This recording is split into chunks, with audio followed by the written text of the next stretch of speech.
स्वागत है दोस्तों जेएस नोवेल वर्ल्ड में। जहां हर कहानी में छुपा एक रोमांच, हंसी के ठहाके और थोड़ी सी ट्रिल। तो तैयार हो जाइए, क्योंकि अब शुरू होने वाला है एक नया किस्सा जो आपको ले जाएगा हंसी और रोमांच से भरी इस दुनिया में। विक्रम के साथ अग्नि प्रतिरूप वाली उत्तरीय वेशभूषा पहने एक युवक यात्रा कर रहा था, जिसकी आंखें लंबी और पतली थीं। उसका डील डॉल प्रभावशाली था और उसकी निगाह किसी ब्लेड की तरह तेज थी। बीच हवा में हाथ पीछे बांधकर खड़ा वह युवक एक दमदार आभा बिखेर रहा था, जो आग की तरह प्रचंड थी, जिससे आसपास के बादल चुपचाप पूरी तरह गायब हो रहे थे। ये युवक और कोई नहीं, प्रचंड मेघपंथ का मुख्य सच्चा शिष्य श्रेयस था। ये जानने पर कि आदित्य किशनपुर शहर में दिखाई दिया है, विक्रम बिना किसी देरी के तुरंत निकल पड़ा और अप्रत्याशित रूप से रास्ते में उसकी मुलाकात श्रेयस से हुई।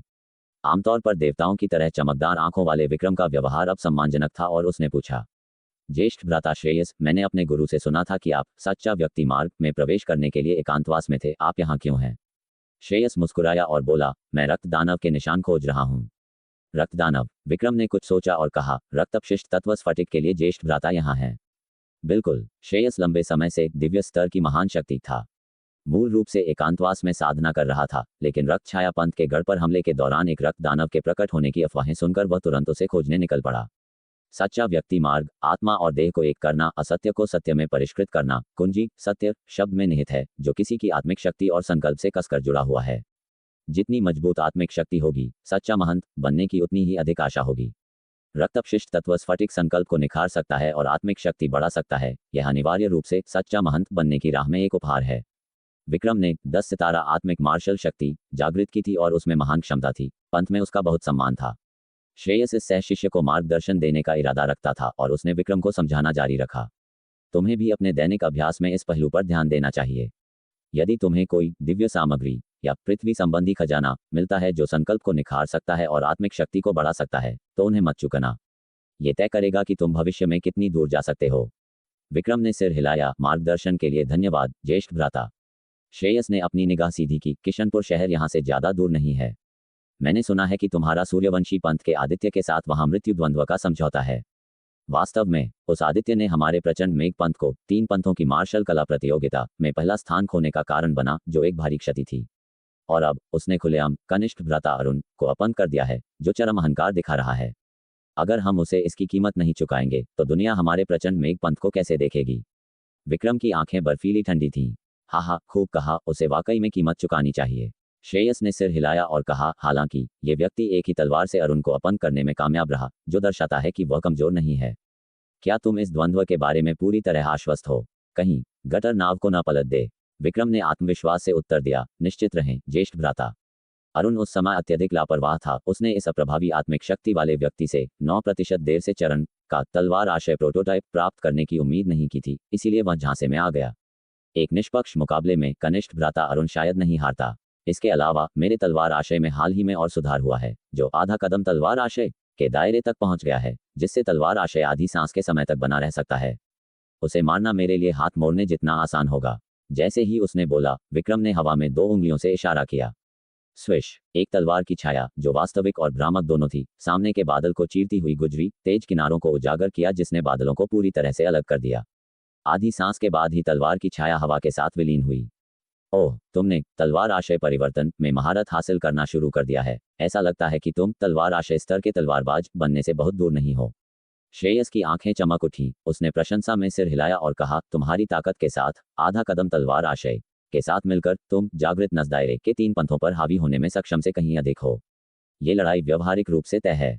इस बार रक्त दानव की तलाश के अलावा मैं गुरु के आदेश पर भी यहाँ हूँ कि तुम्हें किशनपुर शहर ले जाऊं, ताकि तुम आदित्य को मार सको और ये लड़ाई जीतो।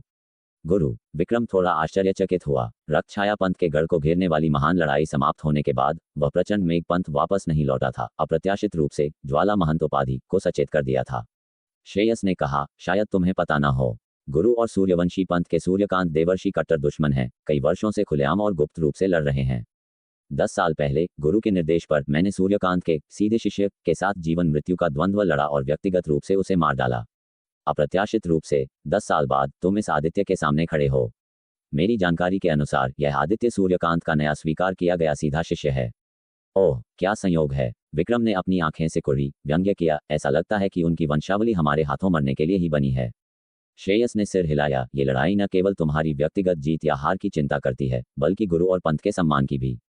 तुम्हें जीतना ही होगा, हारना नहीं है।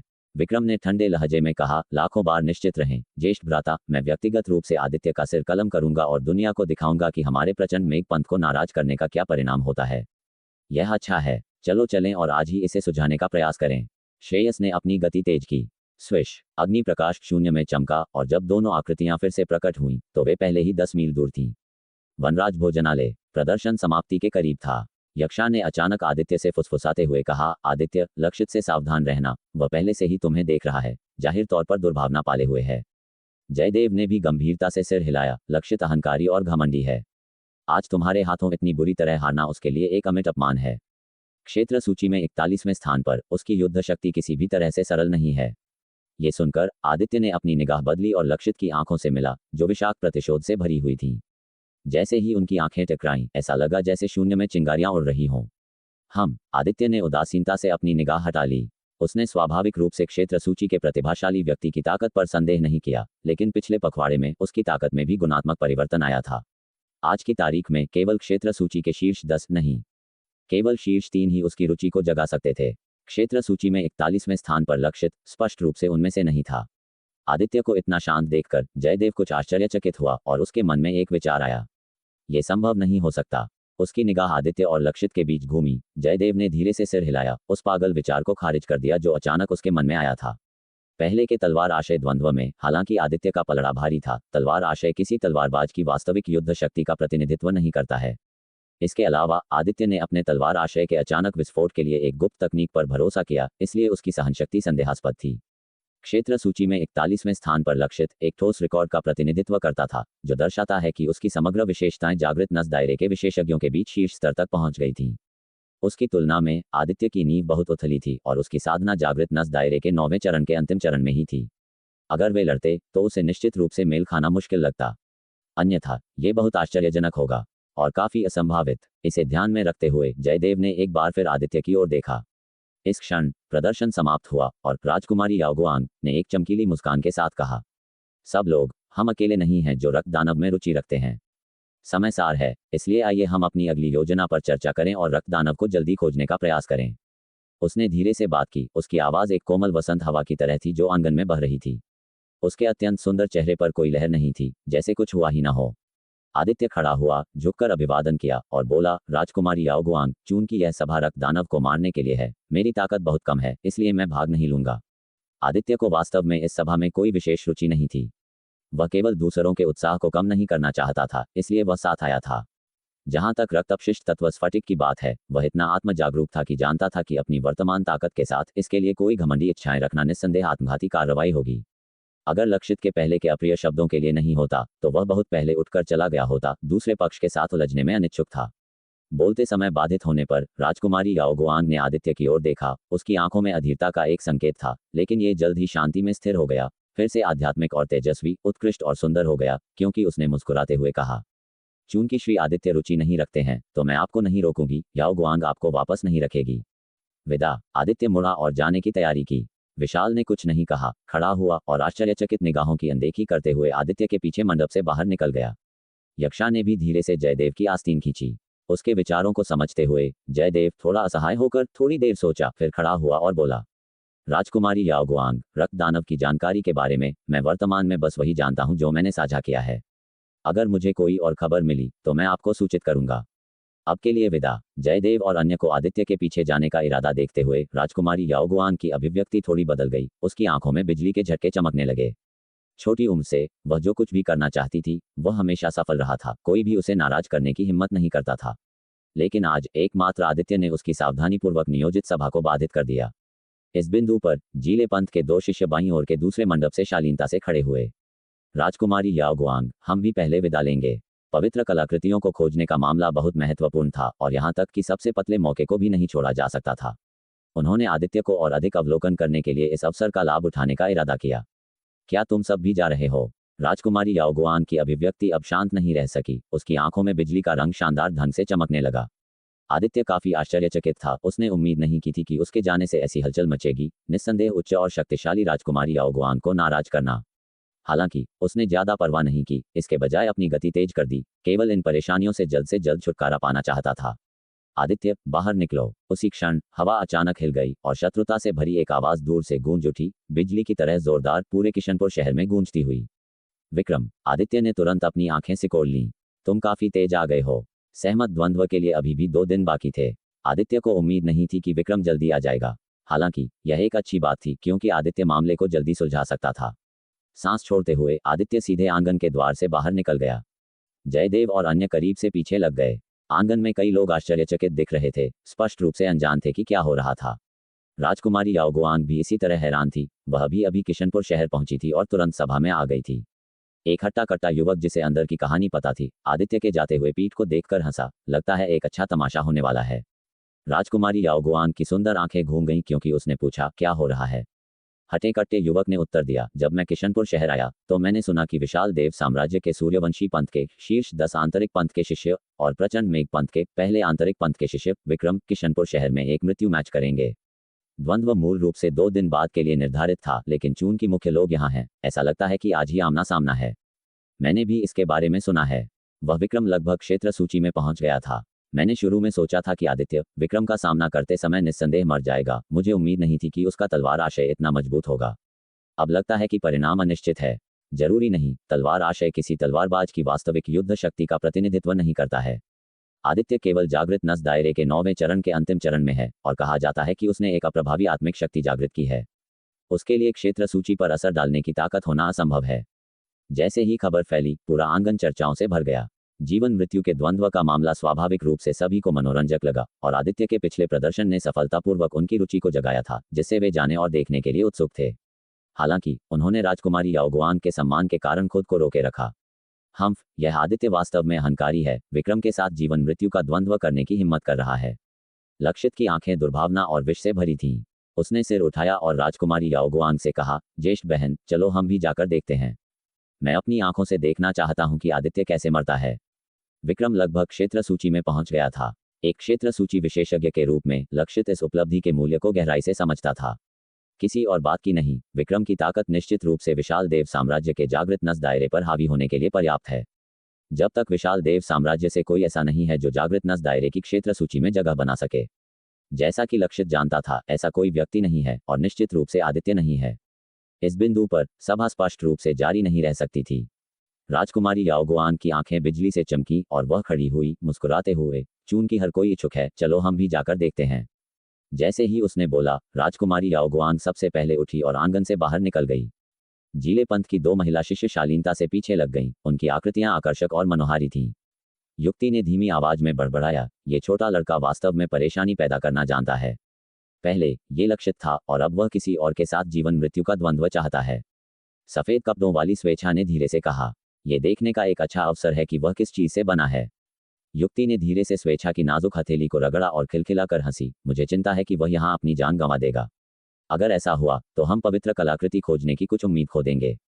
स्वेच्छा ने धीरे से सिर हिलाया, आदित्य की आगे की आकृति को देखते हुए। अगर वह इतनी आसानी से मर जाता है तो वह पवित्र कलाकृति धारण करने के लायक नहीं है।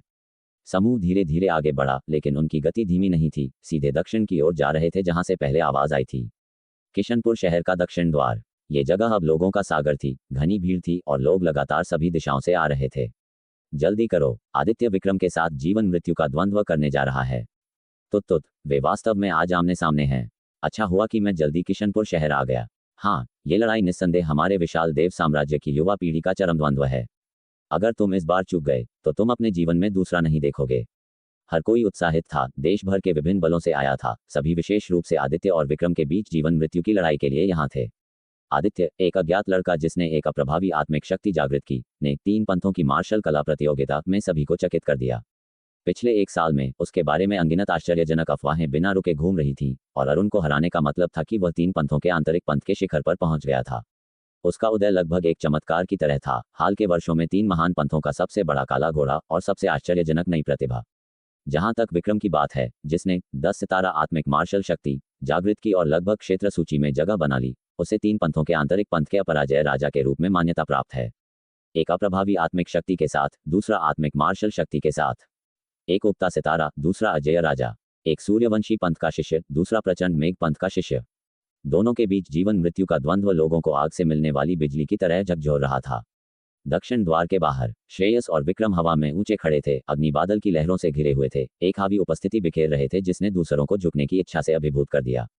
ओह ज्येष्ठ भ्राता श्रेयस, अभिवादन ज्येष्ठ भ्राता श्रेयस। भ्राता विक्रम। भीड़ में प्रचंड मेघपंथ के कई शिष्य खड़े हो गए, सम्मानपूर्वक झुकते हुए पर्याप्त श्रद्धा दिखा रहे थे। श्रेयस ने धीरे से सिर हिलाया। विक्रम ने पूछा, क्या आदित्य अभी भी किशनपुर शहर में है? हाँ, वह शहर के वनराज भोजनालय में है। 3 कनिष्ठ शिष्य उस पर नजर रखे हुए हैं।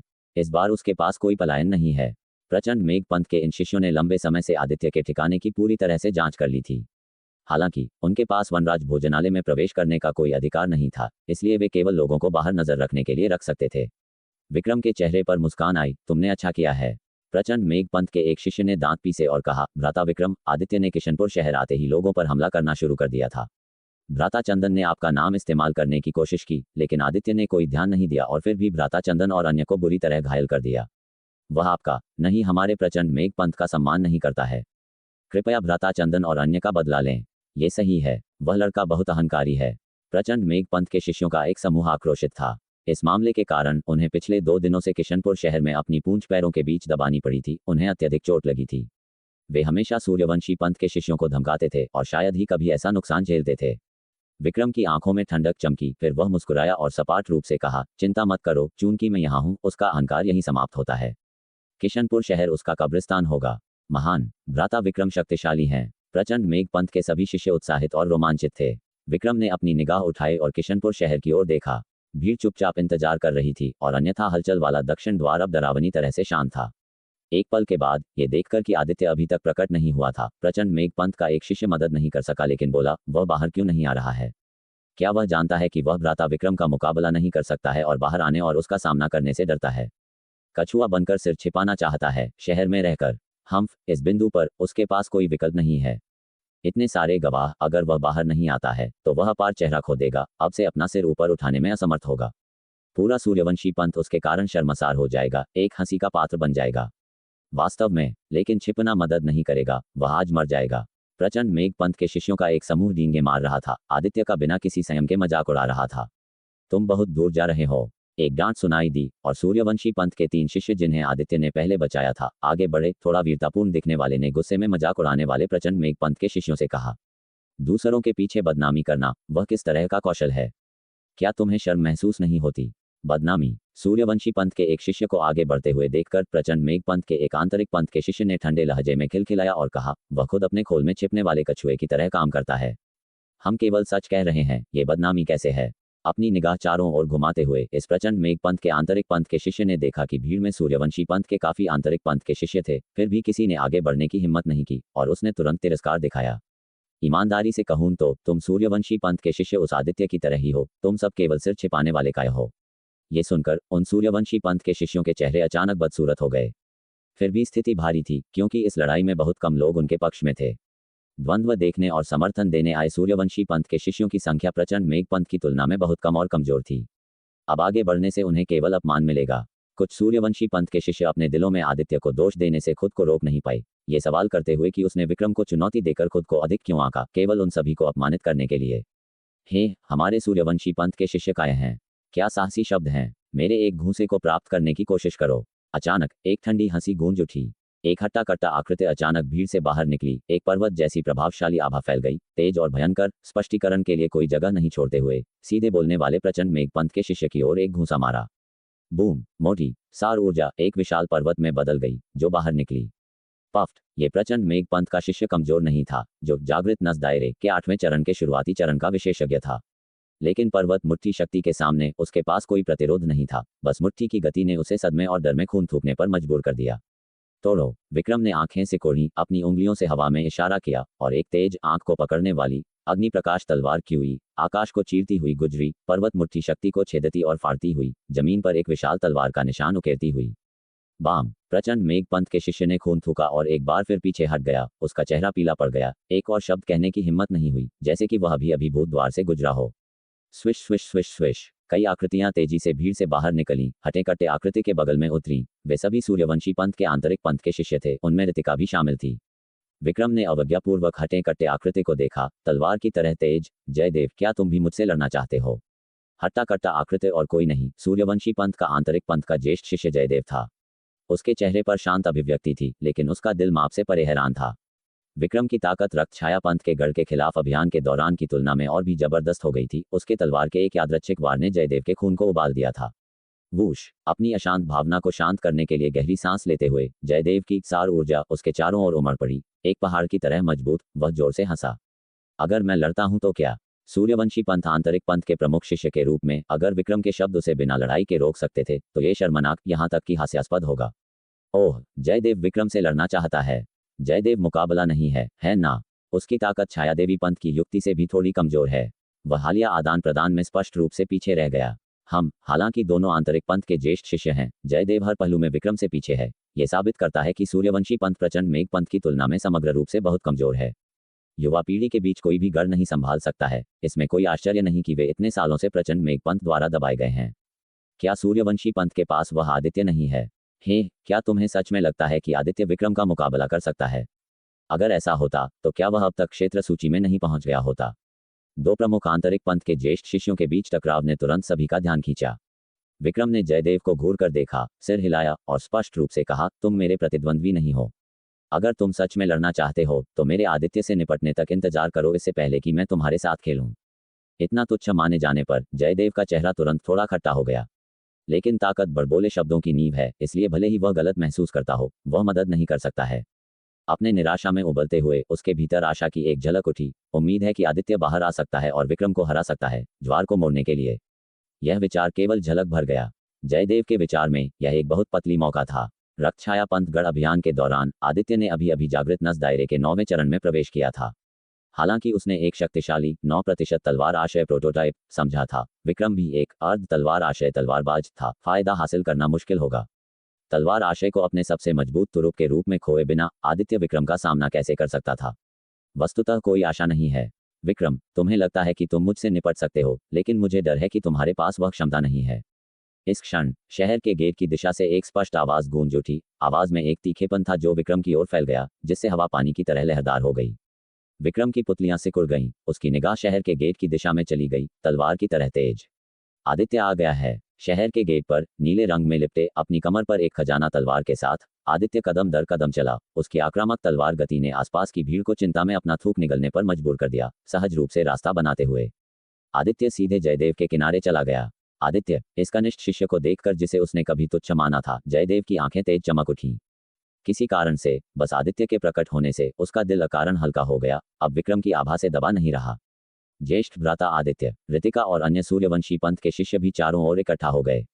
उनमें से हालांकि कुछ ने आदित्य को खुद को अधिक आंकने के लिए नाराज किया, इस क्षण वे अंतर कर सकते थे कि उनका दुश्मन कौन था और उनका सहयोगी कौन था।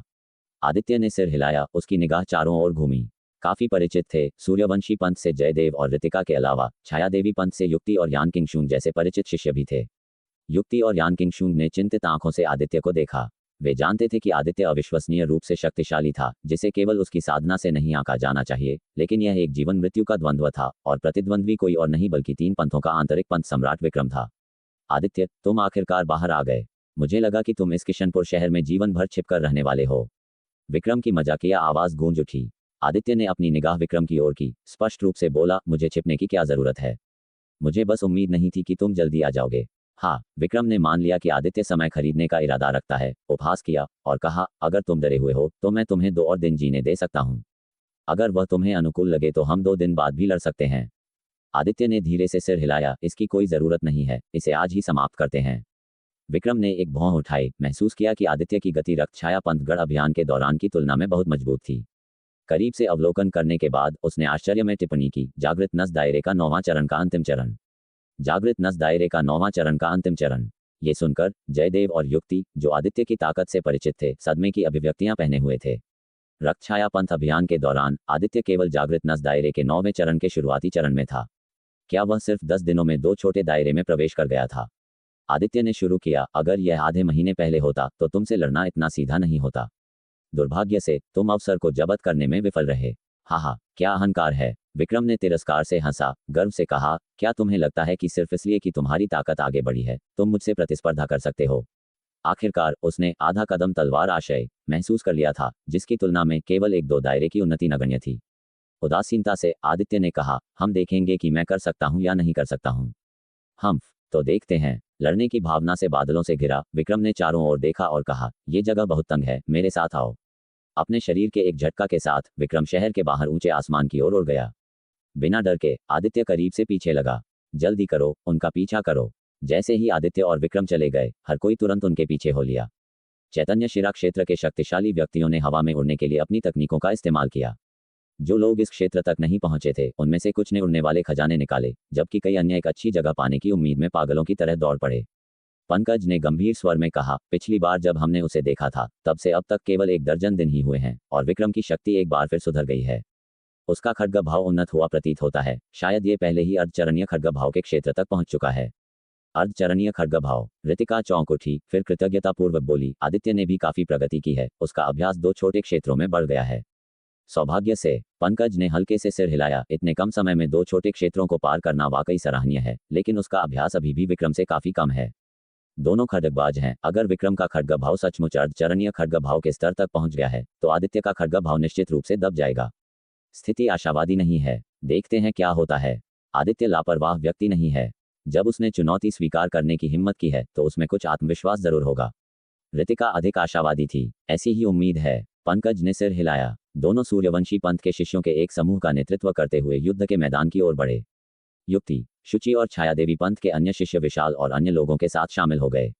ज्येष्ठ दीदी, क्या आपको लगता है कि आदित्य के पास इस लड़ाई को जीतने का मौका है? शुचि ने चिंतित भाव से युक्ति से पूछा। यह मुश्किल है। विक्रम का खड्ग बल पहले से कहीं अधिक मजबूत है।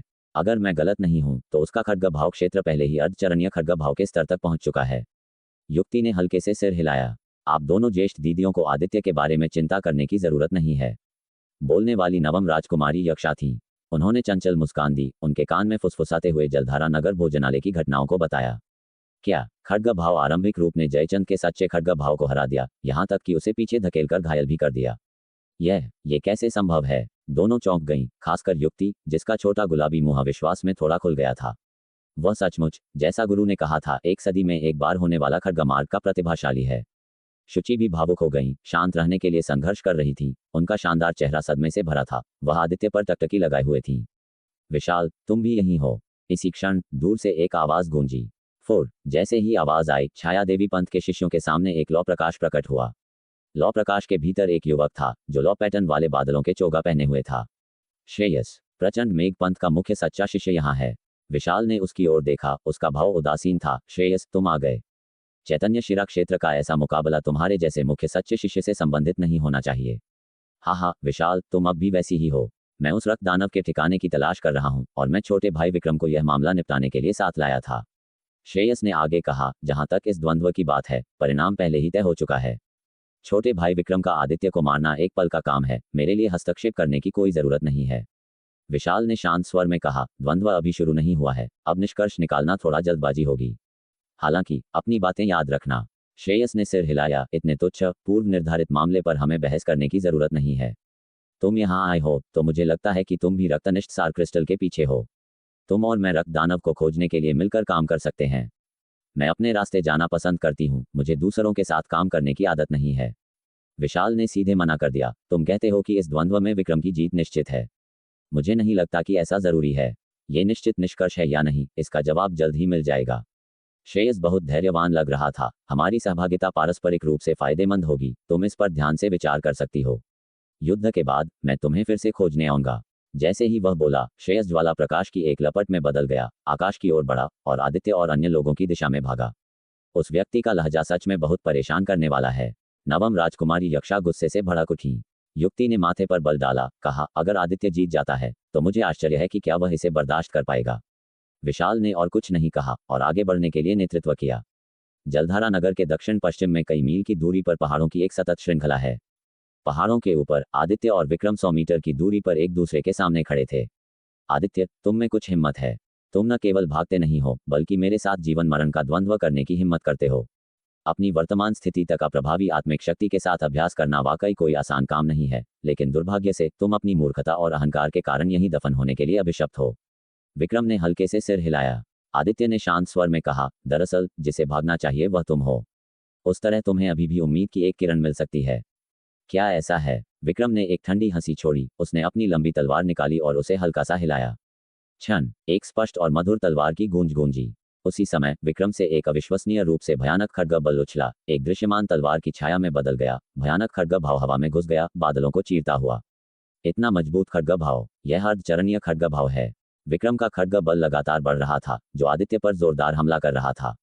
खटाक, 5 सितारा शीर्ष श्रेणी की खजाना तलवार यजन ज्वाला तलवार म्यान से बाहर निकली। आदित्य की आंखें तारों की तरह गहरी थीं। उसने शांति से विक्रम को देखा।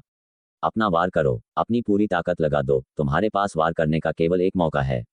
भीड़ चकित रह गई। मृत्यु के द्वार पर भी बदतमीजी करने की हिम्मत। श्रेयस ने ठंडी हंसी छोड़ी। छोटे भाई विक्रम, चूंकि वह इतना आत्मविश्वास से भरा है, अगर तुम पीछे हटते हो तो यह उसे बहुत कम आंकना होगा। अपनी सबसे मजबूत शक्ति दिखाओ। हाँ, ज्येष्ठ भाई श्रेयस, विक्रम ने सम्मानपूर्वक जवाब दिया। चूंकि तुम कहते हो कि मेरे पास वार करने का केवल एक मौका है, तो मैं बस एक बार वार करूंगा। हालांकि इस तलवार के नीचे तुम टुकड़ों में छोड़ दिए जाओगे, राख में बदल जाओगे। धमाका, विक्रम ने सीधे अपनी खजाना तलवार निकाली और उसके पीछे 10 सितारों वाली एक ज्वलंत आत्मिक शक्ति प्रकट हुई। लौ खड्ग ऊर्जा की लकीरों में बदल गई, शानदार ढंग से चमक उठी। 10 सितारा आत्मिक शक्ति। मर जाओ। दबंग ज्वाला दहन आकाश। धमाका, आकाश में एक विशाल ज्वलंत तलवार 100 मीटर से अधिक लंबी प्रकट हुई, अत्यंत दबंग, आकाश को प्रज्वलित करती हुई। अग्नि की लहरें आकाश में उमड़ पड़ी। ये वास्तव में मजबूत है। अगर यह आधा महीना पहले होता तो मुझे इस तलवार का सामना करने के लिए अपने सभी तुरुप के पत्तों का इस्तेमाल करने की जरूरत पड़ सकती थी। आदित्य के कपड़े हवा में फड़फड़ाए, उसकी भौहें थोड़ी उठी हुई थीं। मर जाओ। आदित्य की आंखें चमक से चमक उठीं, क्योंकि आत्मिक शक्ति और खड्ग भाव एक साथ फूट पड़े। स्विश स्विश स्विश, कलाई के एक झटके के साथ आदित्य ने एक पल में 3 बार ऊपर की ओर वार किया। पहली तलवार, हवा को चीरने वाले खड्ग बल की आवाज गूंजी। विक्रम का खड्ग भाव एक पल में बुझ गया। आग के बादलों से भरा आकाश तेजी से गायब हो गया।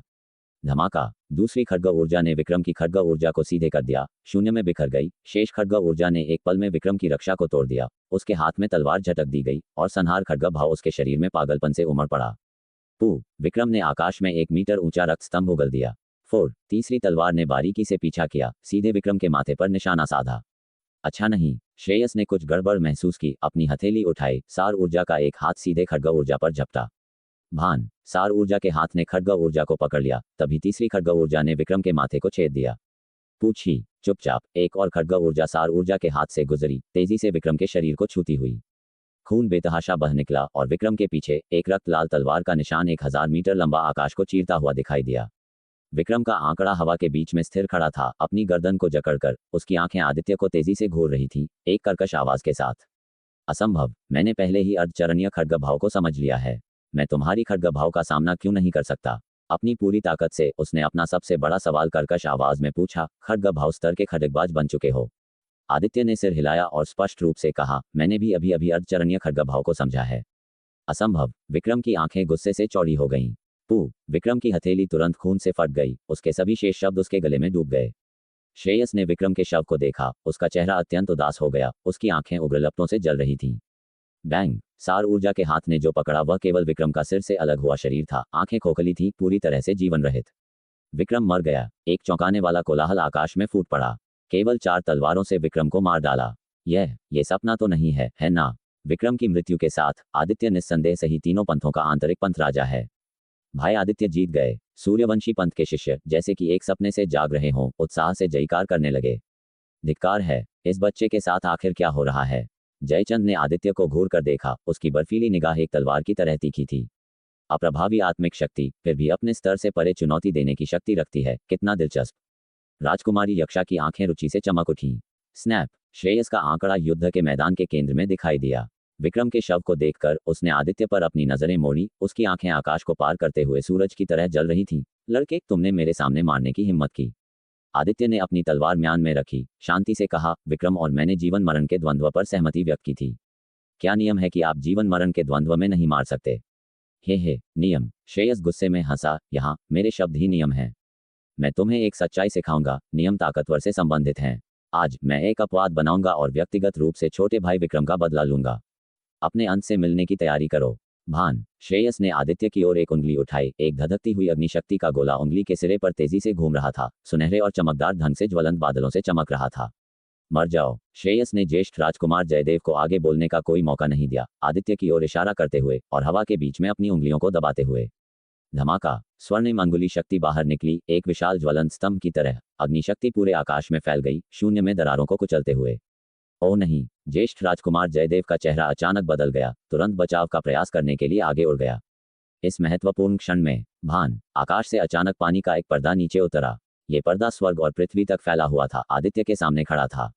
सर्वनाशकारी ज्वलंत अंगुली शक्ति पानी के पर्दे से टकराई, लेकिन एक दलदल में डूबती हुई लग रही थी, पूरी तरह से अवशोषित। उस क्षण पानी के पर्दे के ऊपर एक आकृति खूबसूरती से नीचे उतरी। एक महिला अपनी बीसियों में हल्के नीले रंग की लंबी पोशाक पहने हुए। ज्येष्ठ दीदी अंजलि। रितिका ने व्यक्ति को पहचाना, अत्यधिक खुश हुई। अंजलि ने धीरे से सिर हिलाया, उसका आंकड़ा आदित्य के बगल में उतर गया। उसने शालीनता से मुस्कुराया, छोटे भाई, तुमने आज वास्तव में ज्येष्ठ दीदी को एक नई रोशनी में देखा है। आदित्य ने झुककर कहा, समय पर सहायता के लिए धन्यवाद ज्येष्ठ दीदी। अंजलि, लंबे समय से किसी को पास में घात लगाए हुए देखा, पता चला कि यह तुम हो।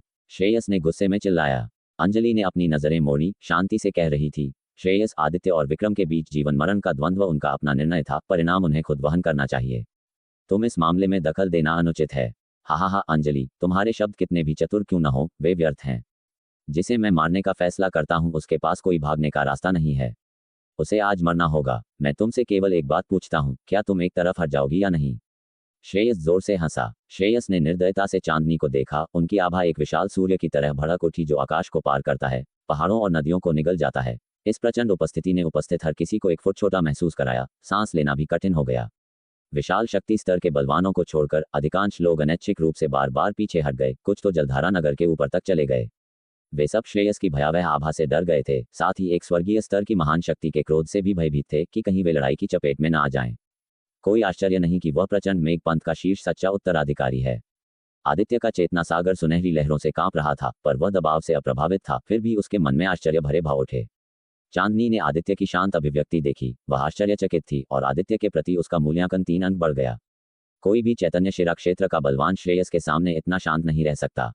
अपनी नजर मोड़ते हुए चांदनी ने श्रेयस की ओर देखकर मुस्कुराई, उसकी आवाज एक कोमल हवा और हल्की बारिश की तरह थी। श्रेयस, आदित्य मेरा शिष्य भाई है और हमारे गुरु ने मुझे उसे वापस लाने के लिए कहा है। हमारे लिए थोड़ी दया दिखाओगे? बकवास बंद करो। श्रेयस आगे बढ़ा, जिससे एक बड़े क्षेत्र में अंतरिक्ष ढह गया। उसकी निगाहें बर्फीली थीं। उसने कहा, जो मेरा रास्ता रोकेगा वह मरेगा। ठीक है, तुम काफी दिलेर हो। ऐसा लगता है कि तुम्हारा इरादा आज हम दोनों को यहीं मारने का है। चांदनी धीमी हंसी, फिर भी उसकी आवाज में एक तीखापन था। सूर्यवंशी पंथ के 10 महान सच्चे उत्तराधिकारियों में से एक होने के नाते वह हजारों लोगों से ऊपर खड़ी थी। उसका ओहदा महान था और श्रेयस द्वारा बार बार कम आके जाने पर वह खुद को गुस्सा होने से रोक नहीं पाई। हाँ, क्या तुम्हें लगता है कि मैं ऐसा करने की हिम्मत नहीं करूंगा? श्रेयस की आंखों से वास्तविक अग्नि प्रकाश निकला और वह आगे बढ़ा। हर कदम पर आकाश ढह जाता और वह सीधे चांदनी की ओर बढ़ता। हवा के बीच में उसने अचानक दूरी से आदित्य पर प्रहार किया। लड़के, आज तुम्हें कोई नहीं बचा सकता। मरने के लिए तैयार हो जाओ। चांदनी का जीवन या मृत्यु उसके लिए कोई मायने नहीं रखती थी, केवल आदित्य को ही मरना था। धड़ाम, अग्नि प्रकाश बढ़ा, एक विशाल अग्निमुख का शक्ति में बदल गया, बिजली की गति से आदित्य की ओर कुचलने लगा। आकाश में एक अंधेरा दरार फाड़ दिया, नीचे का पहाड़ हिंसक रूप से कांपा, मलबा ढह गया। सोचो भी मत। चांदनी पूरी तरह से तैयार थी, एक बहती हुई सियान आभा से घिरी हुई थी। उसका पूरा व्यक्ति भ्रामक हो गया था, पानी में एक प्रतिबिंब की तरह। वह क्षण भर में आदित्य के सामने प्रकट हुई, अपनी सफेद और साफ हथेली को हल्के कांप के साथ बढ़ाया। हवेश, पूरा आकाश जैसे एक झील जिसमें एक विशाल पत्थर फेंका गया हो, साफ लहरों से कांप उठा, टूट गया, यहाँ तक कि प्रभावशाली अग्निमुख का शक्ति भी बिखर गई। चूंकि तुम मौत चाहती हो, मैं तुम्हें वह प्रदान करूंगा। श्रेयस गुस्से में आ गया, उसकी निगाहें चांदनी पर टिकी हुई थी। उसने अपने शरीर से एक भयंकर ज्वाला छोड़ी, जो आकाश को भर गई। ये ज्वालाएं अब परिवर्तित सार ऊर्जा से उत्पन्न भ्रामक नहीं थीं, बल्कि वास्तविक महसूस हो रही थीं, जिससे पूरा आकाश एक आग के सागर में बदल गया, शून्य को जलाकर चटकने लगा। इतना प्रबल अग्नि क्षेत्र, भ्रम के भीतर प्रामाणिकता के क्षेत्र तक पहुंचना। चांदनी के चेहरे पर आश्चर्य दिखा। जैसे ही लहरों की आवाज उठी, एक क्रिस्टल साफ पानी की लहर उसके पूरे शरीर के चारों ओर कुंडलित हो गई, जिसके भीतर 9 तारे चमक रहे थे और मंद पड़ रहे थे। उसने हल्के बल के साथ एक हाथ उठाकर आदित्य को कई मील दूर धकेल दिया। बुझा दो। इस बीच श्रेयस ने अपनी 5 उंगलियां फैलाईं, हवा में जोर से पकड़ बनाई। धड़ाम, पूरे आकाश के अग्नि बादल तेजी से सिकुड़ गए, एक अग्नि गोले में संघनित होकर चांदनी की ओर टकराए, जिससे असीम दीप्ति का विस्फोट हुआ, जिसे सीधे देखना कठिन था, जैसे एक छोटा सूरज फटने वाला हो। मोनो, चांदनी की अभिव्यक्ति गंभीर थी, जलधाराएं आसमान छू गईं, 6 ऊंचे जल स्तंभों में बदल गईं, अविश्वसनीय गति से घूम रहे थे। भीतर का अंतरिक्ष विकृत हो गया, जैसे दुनिया से अलग हो गया हो, अपना खुद का स्थान बना रहा हो। जिस क्षण जलधारा का स्थान बना, अग्नि प्रकाश गेंद भी नीचे आ गई। धड़ाम, अग्नि प्रकाश गेंद फट गई, दुनिया कांप उठी, आकाश टूटे हुए दर्पण की तरह जोर से चटक गया। हिंसक ज्वाला का प्रभाव लगातार पानी के भंवर द्वारा पीछे धकेला जा रहा था, अपनी मूल शक्ति को बाहर निकालने में असमर्थ था। पीछे धकेली गई अग्निशक्ति नीचे पहाड़ पर गिरी, जिससे पूरी जमीन कांप उठी। पहाड़ भयावह दरारों से फट गया, झुक गया और अग्निशक्ति अराजक रूप से उड़ने लगी। सर्वनाशकारी विनाश का एक दृश्य। इतना शक्तिशाली, ये शीर्ष स्तरीय स्वर्गीय क्षमता का द्वंद्व है। केवल क्षेत्र ही मुझे 10 गुना 100 गुना कुचल देता है। कई मील दूर आदित्य की संरक्षक सार ऊर्जा बढ़ी, उसके दिल में भी तीव्र लहरें भर गईं। पिछली बार विशाल ने रक्त छाया पंथ के बलवान से लड़ाई की थी, उसे देखने का मौका नहीं मिला था। पहली बार करीब से एक शीर्ष स्तरीय स्वर्गीय क्षमता का द्वंद्व देखकर वह चकित था। पता नहीं मैं कब ऐसे क्षेत्र तक पहुंच पाऊंगा। आदित्य ने अपनी तुच्छता महसूस की, हालांकि इससे उसे पराजित महसूस नहीं हुआ। यह विचार तुरंत मजबूत होने के लिए उसकी प्रेरणा में बदल गया, ये जानते हुए कि उसे एक दिन इन लोगों के साथ प्रतिस्पर्धा करने के लिए अधिक साहसी और निडर होने की आवश्यकता है, न कि किसी की दया पर छोड़ा जाए। धड़ाम, पूरे आकाश की ज्वालाएं और जलधाराएं बिखर गईं। चांदनी की आकृति हवा के बीच में 1000 मीटर पीछे हट गई। उसने माथे पर शिकन डालते हुए श्रेयस की ओर देखा। कितना शक्तिशाली अग्नि क्षेत्र है, जिसमें पहले से ही सत्यभाव का एक अंश शामिल है। ऐसा लगता है कि तुमने सच्चे पुरुष के मार्ग पर चलना शुरू कर दिया है। अपने पदों के अलावा चांदनी का दिल श्रेयस से गहराई से ईर्ष्या कर रहा था। केवल सच्चे पुरुष के मार्ग पर कदम रखकर ही कोई विशाल देव साम्राज्य के शीर्ष स्तर के बीच खड़ा हो सकता है, कोहरे को दूर कर सकता है, एक पूरी तरह से नई खेती की दुनिया खोल सकता है। इससे पहले, चाहे चैतन्य शिरा क्षेत्र में हो या एक महान शक्ति स्तर के बलवान के रूप में, वे खेती की दुनिया की सबसे निचली परत पर थे। एक कुएं के मेढक केवल उस छोटी सी दुनिया को देख रहे थे, खेती की दुनिया की विशाल ऊंचाइयों और गहराइयों को पहचानने में असमर्थ थे। सच्चे पुरुष का मार्ग, मार्ग, मार्ग, ये केवल बात नहीं है, इसका अर्थ असाधारण है। दुर्भाग्य से, चांदनी कई वर्षों से शीर्ष स्तरीय स्वर्गीय क्षमता पर थी, फिर भी उसने सत्य भाव के एक अंश को भी छुआ या समझा नहीं था। पूर्ववर्तियों के अनुभवों के आधार पर, यदि कोई 40 की हड्डी की उम्र से पहले सच्चे पुरुष के मार्ग में प्रवेश नहीं करता है, तो इस जीवन में आशा कम है। श्रेयस ऊंचे आकाश में गर्व से खड़ा था, उसकी आंखों में भयंकर अग्नि प्रकाश चमक रहा था, जो पृथ्वी को जलाने, हवा को कांपने वाला लग रहा था। उसने चांदनी से कहा, मैंने तुमसे कहा था, तुम मुझे नहीं रोक सकती। ये निश्चित नहीं हो सकता।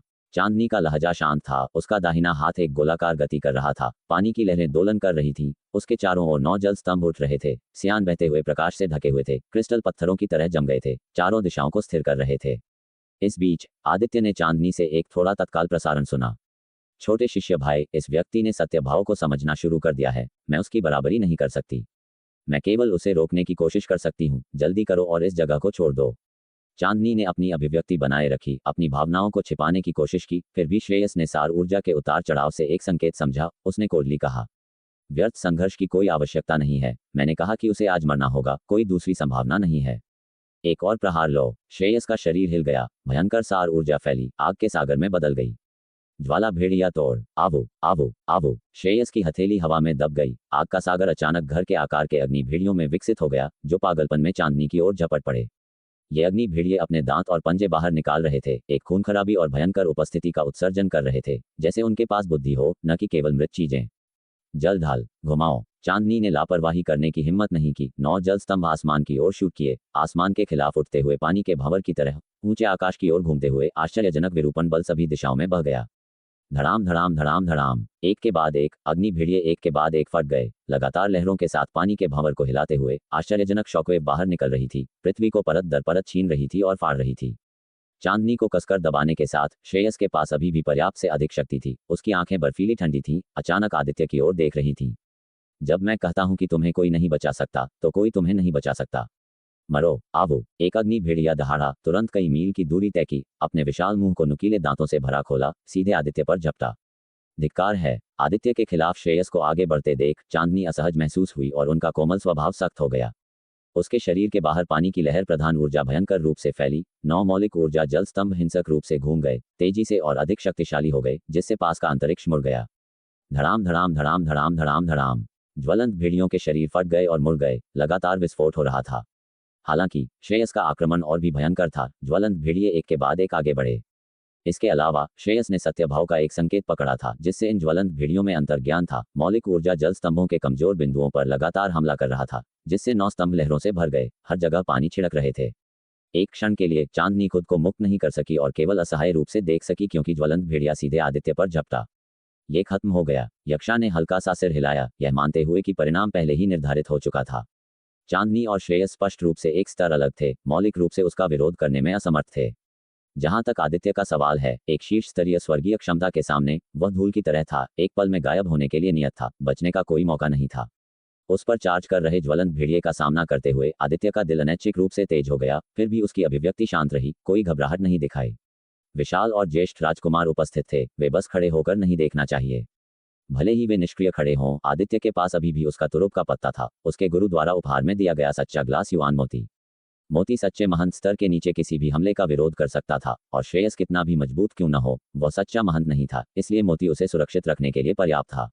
टक्कर बैठकर इंतजार करना आदित्य की शैली नहीं थी, और एक शीर्ष स्तरीय स्वर्गीय क्षमता के साथ अंतर का परीक्षण करने का इरादा रखते हुए उसने अपनी कलाई को पलटा और ज्वाला जैद तलवार को निकाल लिया।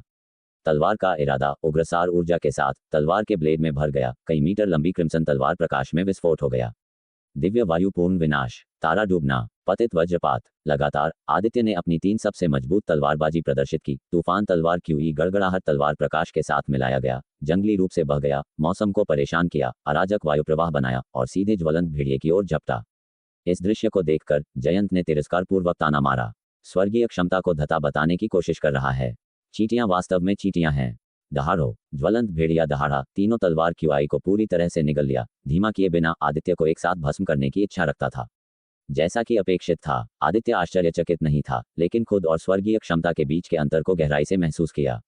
हवेश, जैसे ही आदित्य ज्वलंत भेड़िया द्वारा निगलने वाला था, जयदेव एक पल के लिए झिझका, फिर आदित्य के सामने चमक गया। उसने अपने मार्शल आत्मा को उजागर किया, सुनहरी रोशनी से घिरा हुआ, उज्ज्वल और शानदार, स्वर्ग और पृथ्वी के साथ एकजुट होता हुआ प्रतीत होता था, सूर्य और चंद्रमा के साथ प्रतिस्पर्धा करता था, एक सम्राट दुनिया का गश्त कर रहा है जैसे अविश्वसनीय शक्ति का उत्सर्जन करता था। मुख का समुद्र तोड़ता है। अपनी जीभ पर वसंत गड़गड़ाहट के साथ जयदेव ने सीधे एक घातक प्रहार किया। गड़गड़ाहट, विशाल सुनहरी रोशनी ने तुरंत ज्वलंत भेड़िए को डुबो दिया, टुकड़ों में फट गया और एक विशाल लहर सभी दिशाओं में फैल गई। फायदा उठाते हुए जयदेव आदित्य को ले गया, कई मील पीछे हट गया, उसका चेहरा पीला पड़ गया, उसकी निगाहें बेहद गंभीर थीं। दूर से अवलोकन करना खतरनाक नहीं था, लेकिन सगाई पर उसने तुरंत श्रेयस की दुर्जेय ताकत महसूस की। एक आकस्मिक प्रहार का विरोध करना मुश्किल था, और बाद के प्रभाव ने लगभग उसे खून खांसी करने के लिए प्रेरित किया। प्रचंड मेघपंथ के प्रमुख सच्चे शिष्य के रूप में श्रेयस की प्रतिष्ठा को साबित करता है। श्रेयस को उम्मीद नहीं थी कि कोई उसे धता बताएगा। उसकी आंखें तेजी से कांप गईं और उसने ठंड से देखा। जयदेव, तुम्हारी हिम्मत कैसे हुई मुझे बाधित करने की? क्या तुम्हारा शाही परिवार हमारे प्रचंड मेघपंथ के मामलों में हस्तक्षेप करने का इरादा रखता है? श्रेयस का लहजा ऊंचा था, उदासीनता से भरा हुआ था। विशाल देव साम्राज्य के ज्येष्ठ राजकुमार जयदेव को पूरी तरह से नजरअंदाज कर रहा था। नामात्र विशाल देव साम्राज्य का शाही परिवार और 3 महान पंथ समान पायदान पर थे। यहाँ तक कि बहुत पहले तीनों पंथ शाही परिवार के अधिकार क्षेत्र में थे, लेकिन शाही परिवार लंबे समय से गिरावट में था, कई वर्षों से निष्क्रिय था, अब सूर्यवंशी पंथ की तुलना में भी ताकत में हीन था। प्रचंड मेघ पंथ विशाल देव साम्राज्य के सबसे बड़े पंथ के रूप में स्थिति का दावा करते हुए शाही परिवार को स्वीकार करने के लिए तैयार नहीं होगा। जयदेव ने गहरी सांस ली और शांत होकर कहा, ये जीवन और मृत्यु द्वंद्व हर किसी को दिखाई देता है। आदित्य ने कोई गलती नहीं की है। आदित्य मेरा दोस्त है, और अगर उसने तुम्हें नाराज किया तो मैं उसकी ओर से माफी मांगता हूँ। क्या इसे यहीं खत्म कर दें? उसका अपराध तय करना तुम्हारा काम नहीं है। मैंने कहा है कि उसे आज मरना होगा। यदि तुम उसके लिए खड़े होते हो तो परिणामों के लिए तैयार रहो। श्रेयस ने कोई संयम नहीं दिखाया।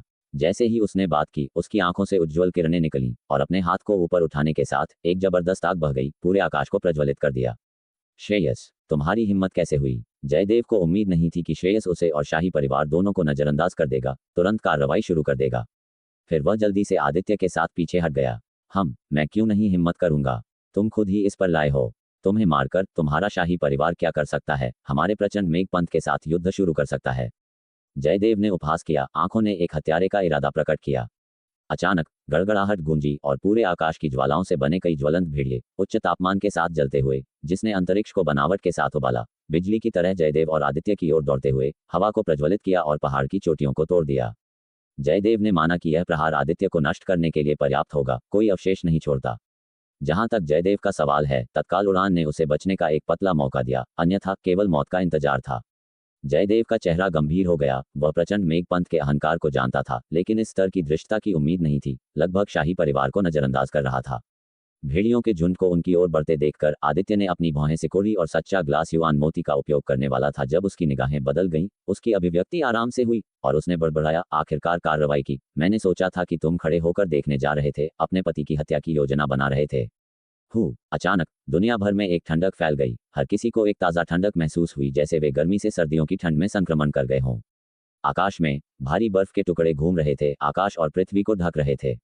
विशाल अग्नि बादल बुझ गए और ज्वलंत भीड़ियों पर उतरने वाले बर्फ के टुकड़े ने तुरंत आग को बर्फ में जमा दिया, उन्हें भीतर फंसा दिया, फिर गिर गए, टुकड़ों में टूट गए, शुद्ध स्वर्ग और पृथ्वी सार ऊर्जा में फैल गए। स्वर्गीय ठंडा क्षेत्र। श्रेयस ने माथे पर शिकन डाली, अपनी आंखें घूमती हुई बर्फ के केंद्र की ओर उठाईं। बर्फ के बीच आदित्य और जयदेव के सामने एक सुंदर आकृति खड़ी थी। उसका स्कर्ट फड़फड़ा रहा था, रूप सुंदर था, काले बाल हल्के ढंग से नाच रहे थे, अलौकिक जैसे कि वह गुआंगहान परी उतर रही थी। युक्ति की निगाहें शांत थीं। श्रेयस, हर चीज की एक सीमा होती है। प्रचंड मेघपंथ के अग्रणी सच्चे शिष्य के रूप में तुम्हारा दिल अधिक उदार होना चाहिए। अब रुक जाओ। इस दृश्य को देखकर हर कोई आश्चर्यचकित था, खासकर सूर्यवंशी पंथ के शिष्य। ऋतिका ने अपनी आंखें चौड़ी कर लीं, कोई रास्ता नहीं। यहाँ तक कि छायादेवी पंथ की सच्ची शिष्य युक्ति भी आदित्य के लिए बोलती है। वे एक दूसरे को कैसे जानते हैं? क्या ये सिर्फ एक संयोग हो सकता है? जयमिन भी हैरान था। सबसे पहले ज्येष्ठ राजकुमार जयदेव श्रेयस को नाराज करने में संकोच नहीं करते हुए आदित्य के जीवन को बचाने के लिए आगे आए। अब छायादेवी पंथ की सच्ची शिष्य युक्ति ने भी हस्तक्षेप किया। ये सब विशाल देव साम्राज्य में प्रभावशाली हस्तियां थीं, हर किसी को उनसे परिचित होने का मौका नहीं मिलता है। हवेश ब्रेक का फायदा उठाते हुए चांदनी अंत में नाकाबंदी को तोड़कर गुस्से से भरे चेहरे के साथ आदित्य के सामने प्रकट हुई, श्रेयस को घूर रही थी। श्रेयस उदासीन था, युक्ति की ओर कोमल आंखों से देख रहा था जो धैर्य से भरी थी। बाधित होने पर कोई गुस्सा नहीं दिखा रहा था। उसने कहा, युक्ति, यह मामला हमारे प्रचंड मेघपंथ और सूर्यवंशी पंथ के बीच है। तुम्हारा छायादेवी पंथ हमेशा हमारी दुश्मनी से बाहर रहा है, इसलिए तुम्हें हस्तक्षेप नहीं करना चाहिए। इसे हल करने के बाद हम एक साथ रक्त दानव की खोज कर सकते हैं और सच्चे पुरुष के मार्ग को समझ सकते हैं। युक्ति ने धीरे से सिर हिलाया, शांत होकर जवाब दिया, मुझे तुम्हारे पंथों की दुश्मनी में कोई दिलचस्पी नहीं है, लेकिन तुम उसे छू नहीं सकते। युक्ति ने आदित्य की ओर इशारा किया। युक्ति के शब्द सादे और उदासीन थे, फिर भी उन्होंने एक अकाट्य निर्णायकता और अलगाव का खुलासा किया। जैसे ही ये शब्द बोले गए, हर कोई दंग रह गया। अधिकांश लोगों को उम्मीद नहीं थी कि युक्ति छायादेवी पंथ के 10 महान सच्चे उत्तराधिकारियों में से एक के रूप में वास्तव में इस मामले में हस्तक्षेप करेगी, और ऐसे मजबूत रवैये के साथ। चीजें दिलचस्प हो गई हैं। मुझे आश्चर्य है कि इन दोनों में से कौन ताकत में बेहतर है। यक्षा ने युक्ति और श्रेयस को देखा, उसकी आंखों में बिजली चमक रही थी, उसका आश्चर्यजनक रूप से सुंदर चेहरा एक तीव्र रुचि दिखा रहा था। जयंत काफी नाखुश था, उसकी निगाहें बर्फीली थीं और उसने गुस्से से कहा, ये लोग इतने क्यों दखल दे रहे हैं? उस अपशिष्ट को पहले ही मरने दो। जलधारा रेस्टोरेंट में इतना चेहरा खोने के बाद जयंत चाहता था कि आदित्य तुरंत मर जाए। अगर इतने सारे लोग मौजूद नहीं होते तो वह उस अपमान का बदला लेने के लिए आदित्य को खुद ही खत्म करना चाहता था। चिंता मत करो, ये श्रेयस सरल नहीं है। उस बच्चे को आज जीवित रहने का आसान समय नहीं मिलेगा। यक्षा ने आदित्य पर एक नजर डाली, उसकी निगाहें ठंडी और साफ थीं। उसने भी जलधारा रेस्टोरेंट की घटना पर कुछ शिकायतें रखी थीं। तुम, युक्ति के शब्दों को सुनकर श्रेयस का चेहरा सख्त हो गया। आज उसने बाहर जाने से पहले पंचांग की जांच नहीं की थी और कुछ भी उसके रास्ते पर नहीं चल रहा था। विक्रम के नष्ट होने के बाद वह केवल आदित्य को मारना चाहता था, फिर भी उसे बार बार रोका गया। पहले चांदनी द्वारा, फिर ज्येष्ठ राजकुमार जयदेव द्वारा, और अब युक्ति भी उस अपशिष्ट के जीवन को बख्शने के लिए आगे बढ़ी। लड़ाई शुरू होने से पहले जब युक्ति ने आदित्य के प्रति पक्ष दिखाया तो श्रेयस और भी उग्र हो गया, ये सोचकर कि दोनों के बीच वास्तव में क्या संबंध था। हालांकि उनकी पहचान और ताकत को देखते हुए ये लगभग असंभव लग रहा था। अपने आंतरिक क्रोध को दबाते हुए श्रेयस ने अपने लहजे को नरम करने की कोशिश की। युक्ति, तुम उसे क्यों बचा रही हो? वह सिर्फ एक अपशिष्ट है जिसने एक अप्रभावी आत्मिक शक्ति को जगाया है। तुम्हारा उससे कोई संबंध नहीं है, है ना? युक्ति का चेहरा भावहीन बना रहा क्योंकि उसने कहा, संबंध है या नहीं, इससे क्या फर्क पड़ता है? मैं उसे बचाना चाहती हूँ, इसलिए मैंने उसे बचाया। श्रेयस की भौहें कांप गईं, उसकी आवाज अचानक गहरी हो गई। आज उसे मरना होगा। मैं तुम्हारे लिए चीजें मुश्किल नहीं करना चाहता, तुम बेहतर हो कि एक तरफ हट जाओ। युक्ति ने बात नहीं की, वह बस चुपचाप खड़ी थी। उसके चारों ओर हवा और बर्फ और भी भयंकर हो गए। हवा को चाकू की तरह काटते हुए स्वर्ग और पृथ्वी को अराजकता में बदल दिया। उसकी इच्छा व्यक्त की। हे, जिस महिला को वह पसंद करता था वह वास्तव में किसी और के लिए उसका विरोध करने को तैयार थी। ईर्ष्या और क्रोध श्रेयस के दिल में उमड़ पड़ा, उसके माथे की नसें फूल गईं और कांप गईं। उसने आदित्य पर एक नजर डाली, उसका अनियंत्रित गुस्सा फिर से भड़क गया और एक ठंडी मुस्कान के साथ उसने कहा, ठीक है, तुम में से हर कोई उसे बचाना चाहता है। ऐसा लगता है कि तुम मुझे गंभीरता से नहीं लेते हो। बहुत अच्छा, मैं देखना चाहता हूं कि तुम आज उसे कैसे बचाते हो। धड़ाम। श्रेयस पूरी तरह से क्रोधित था, उसकी आंखों में ज्वालाएं लगभग वास्तविक हो गईं, जो पृथ्वी की पपड़ी को जलाने और शून्य को जलाने में सक्षम थीं। जहां भी उसने देखा, अंतरिक्ष तुरंत उबलना शुरू हो गया। तेज ज्वालाओं ने उसके पूरे शरीर को ढक लिया, जिससे उसकी आकृति कुछ धुंधली हो गई, एक भयंकर जलते हुए सूरज की तरह विनाश की भावना का उत्सर्जन कर रहा था। बहुत शक्तिशाली। श्रेयस गंभीर हो रहा है। दर्शकों को घबराहट महसूस हुई, यहाँ तक कि 10 मील दूर से भी गर्मी की एक लहर ने उन पर हमला किया, जिससे उन्हें एक गहरी जड़ वाली आतंक और घुटन महसूस हुई। मरो। श्रेयस ने आदित्य पर ध्यान केंद्रित किया। उसकी निगाहें भयावह थीं, क्योंकि उसने एक हाथ उठाया। बहती हुई ज्वालासार ऊर्जा एक पहाड़ के आकार के विशाल हाथ में बदल गई, सीधे आदित्य की ओर नीचे उतर रही थी, आकाश और सूरज को धुंधला कर रही थी, शून्य को गर्जना वाले टुकड़ों में कुचल रही थी, स्वर्ग और पृथ्वी को हिला रही थी, उस पूरे अंतरिक्ष को नष्ट करने का इरादा रखती थी। इस विशाल हाथ में निहित भयावह शक्ति को महसूस करते हुए जयदेव की अभिव्यक्ति बदल गई। अपनी ताकत के साथ वह इस प्रहार का सामना करने में बिल्कुल असमर्थ था, यहाँ तक कि अपने अंतिम कदम के साथ भी नहीं। श्रेयस, तुम उसे छू नहीं सकते। युक्ति की उदासीन आवाज बजी। सरसराहट, सरसराहट, सरसराहट, सरसराहट। आकाश में ठंडी हवाएं उग रही थीं, हथेली के आकार के बर्फ के टुकड़े उड़ रहे थे, मील दूर से जमीन को ढक रहे थे। युक्ति केंद्र में थी, सफेद रंग का एक विशाल विस्तार बना रही थी। फिर युक्ति ने अपनी नाजुक जैद जैसी उंगली को बढ़ाया, हवा में इशारा किया। आकाश में बर्फ के टुकड़े अचानक एक साथ इकट्ठे हो गए, हवा और बर्फ का एक शंकु के आकार का तूफान बन गया। शंकु के आकार के तूफान ने अत्यधिक ठंड और तीखेपन का उत्सर्जन किया, अपने रास्ते में सब कुछ जमा दिया, तुरंत जलते हुए हाथ को रोक दिया। धड़ाम। ताकतों के टकराव में विस्फोट हुआ, ऊर्जा बाहर निकली, धाराएं लुढ़क गईं और गड़गड़ाहट हुई, बर्फ और आग के एक दृश्य में विकसित हुई, जिससे पूरी दुनिया कांप गई, पहाड़ टूट गए और जमीन की परतें एक मकड़ी के जाल की तरह फैल गईं। अपने हमले को अप्रभावी देखकर श्रेयस की निगाहें और ठंडी हो गईं, क्योंकि उसने युक्ति को देखा और बुरी तरह से कहा, युक्ति, मैं तुम्हें चोट नहीं पहुंचाना चाहता। क्या तुम वास्तव में सोचती हो कि तुम दोनों मुझे रोक सकते हो? 9 ऊंचे जलस्तंभों ने चांदनी को घेर लिया, लहरें जबरदस्त थीं, क्योंकि उसने श्रेयस की ओर देखा। उसके नाजुक और गरिमापूर्ण चेहरे पर एक ठंडी मुस्कान का संकेत दिखा, क्योंकि उसने कहा, श्रेयस, तुम्हारा लहजा बहुत अहंकारी है। क्या तुम वास्तव में सोचते हो कि सत्य भाव का एक अंश समझना तुम्हें सच्चे महंत के नीचे अजेय बनाता है? केवल एक व्यक्ति था, उसे अकेले श्रेयस का विरोध करने का कोई विश्वास नहीं था, लेकिन युक्ति के साथ, जो छायादेवी पंथ के 10 महान सच्चे उत्तराधिकारियों में से एक थी, उनके पास एक अच्छा मौका था। इसके अलावा, यदि आदित्य को उसकी उपस्थिति में मार दिया जाता, तो वह अपनी वापसी पर सर्वोच्च महंत क्वीनेकुई को समझा नहीं पाती, और एक स्वर्गीय स्तर की महान शक्ति के रूप में उसका आत्मसम्मान इसकी अनुमति नहीं देगा। युक्ति शुरू से अंत तक शांत रही। श्रेयस, मेरा तुम्हारे साथ प्रतिस्पर्धा करने का कोई इरादा नहीं है। हालांकि तुम्हारा आदित्य को नुकसान पहुंचाने की कोशिश करना असंभव है। ऐसा लगता है कि तुम उसे बचाने के लिए दृढ़ हो। उस स्थिति में कहने के लिए और कुछ नहीं है। तुम उसे बचाना चाहती हो, लेकिन मैं चाहता हूं कि उसका कोई अंतिम संस्कार न हो। मैं देखना चाहता हूं आज उसे कौन बचा सकता है। युक्ति ने आदित्य का कैसे बचाव किया, ये सुनकर श्रेयस और भी उग्र हो गया। उसकी धीमी दहाड़ एक दबी हुई गड़गड़ाहट की तरह थी, स्वर्ग और पृथ्वी को हिला रही थी। उसने अपनी 5 उंगलियां फैलाईं, जो चकाचौंध अग्नि प्रकाश से चमकती थीं, और अचानक हवा के बीच में युक्ति और चांदनी की ओर प्रहार किया। ज्वाला भेड़िया तोड़। आवो, आवो, आवो। श्रेयस की हथेली व्यर्थ में दब गई। आकाश भर में ज्वाला प्रकाश बढ़ गया, क्योंकि अनगिनत ज्वलंत भेड़िए युक्ति और चांदनी की ओर उन्माद से चार्ज हुए। क्रोधित होकर ये प्रहार पहले से भी अधिक शक्तिशाली था। सैकड़ों और हजारों ज्वलंत भेड़ियों ने स्वर्ग और पृथ्वी भर में एक ज्वलंत बाढ़ का निर्माण किया, बेहद क्रूर, जैसे युक्ति और चांदनी को निगलने के लिए दृढ़ संकल्पित हों। ध्यान रहे, चांदनी इस हमले के खतरे को जानते हुए जल्दी से चेतावनी दी। फिर भी युक्ति अप्रभावित रही। उसने एक अकेली हथेली उठाई। आसपास का अंतरिक्ष तुरंत मुड़ गया। उसके चारों ओर असीम बर्फ इकट्ठी हो गई, जो 2 बर्फ और बर्फ विशाल सांपों में बदल गई। दोनों विशाल सांप दर्जनों फीट लंबे थे, युद्ध के मैदानों जितने विशाल, ज्वलंत तराजू के साथ अपनी जीभ फड़फड़ाते हुए। चांदनी की अभिव्यक्ति सदमे में बदल गई, फिर गहरी श्रद्धा में। एक क्षण के लिए उसने महसूस किया कि दोनों बर्फ और बर्फ विशाल सांप जीवित लग रहे थे। एक बार जब दोनों बर्फ और बर्फ विशाल सांपों का गठन हो गया, तो वे बाहर निकल गए और नृत्य करते हुए, मोतियों का पीछा करते हुए ड्रैगन की तरह आपस में जुड़ गए, तुरंत ज्वलंत भेड़ियों को टुकड़ों में तोड़ दिया। शैतानों ने दुखद रूप से विलाप किया। जमे हुए और टूटे हुए, विनाशकारी शक्ति भयावह थी। क्या झूठ को सत्य में परिष्कृत करना मौलिक क्यूई में भावना है? युक्ति, तुमने भी सत्य भाव को समझना शुरू कर दिया है, और तुम्हारी सार ऊर्जा में पहले से ही आध्यात्मिकता का एक अंश है। तुमने इतनी जल्दी खेती कैसे की है? मूल रूप से दोनों को रोकने और फिर आदित्य को मारने की योजना बना रहे थे। श्रेयस ने खुद को रोक दिया। 2 बर्फ और बर्फ विशाल सांपों को मारने के लिए चार्ज करते हुए देखकर गहरे सदमे और अविश्वास में पड़ गया। उसके प्रभाव में युक्ति की ताकत उसकी तुलना में बहुत कम थी। यह अचानक बदलाव उसकी उम्मीदों से पूरी तरह परे था। मेरे लिए तोड़ो। अपने होश में वापस आकर श्रेयस की निगाहें तेजी से जल गईं, ज्वालासार ऊर्जा व्याप्त हो गई। वह एक उज्ज्वल छोटे सूरज में बदल गया। 2 बर्फ और बर्फ विशाल सांपों की ओर मुक्का मारा। धड़ाम। 9 आसमानों के ऊपर से एक गड़गड़ाहट वाली विस्फोटक ध्वनि के साथ आकाश बर्फ और आग के अलग अलग क्षेत्रों में विभाजित हो गया। विशाल लहरें बाहर निकल गईं, जमीन टूट गई और मैसिव दरारें एक मकड़ी के जाल की तरह फैल गईं। कर जलधारा नगर की ओर तेजी से एक अथाह दरार फैल गई, तुरंत 10 मील से अधिक लंबी एक पिच ब्लैक खाई में बदल गई, जिससे ऊंची शहर की दीवारें ढह गईं। हिस, शहर की दीवार टूट गई।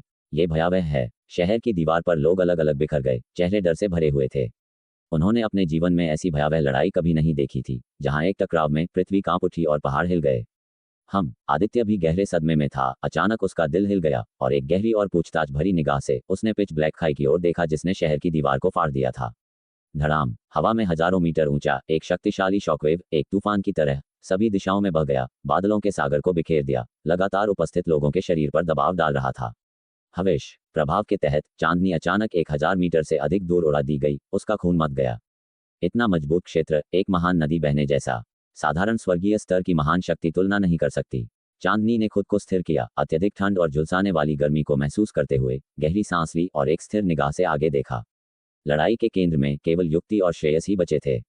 युक्ति के चारों ओर बर्फ उड़ गई, दो बर्फ और बर्फ विशाल सांप सिर से पूंछ तक जुड़े हुए थे, एक ही न्यांग चक्र बना रहे थे, सभी पक्षों की रखवाली कर रहे थे।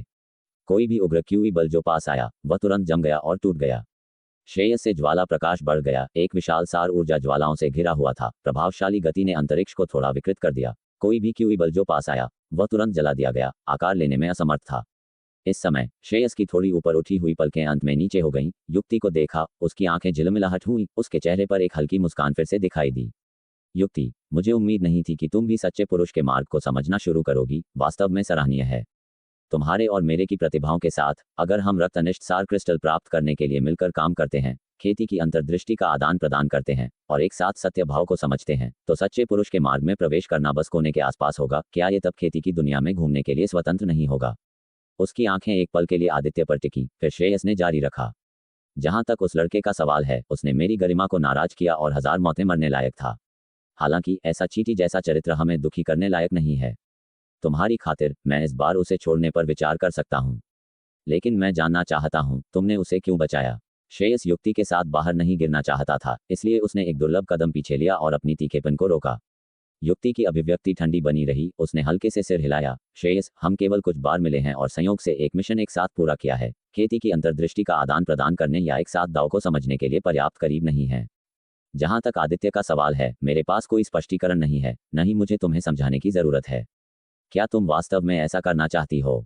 श्रेयस की छाती थोड़ी फूल गई, उसके शरीर पर सार ऊर्जा ज्वालाएं और अधिक तीव्र हो गईं, उसकी आभा लगातार बढ़ रही थी।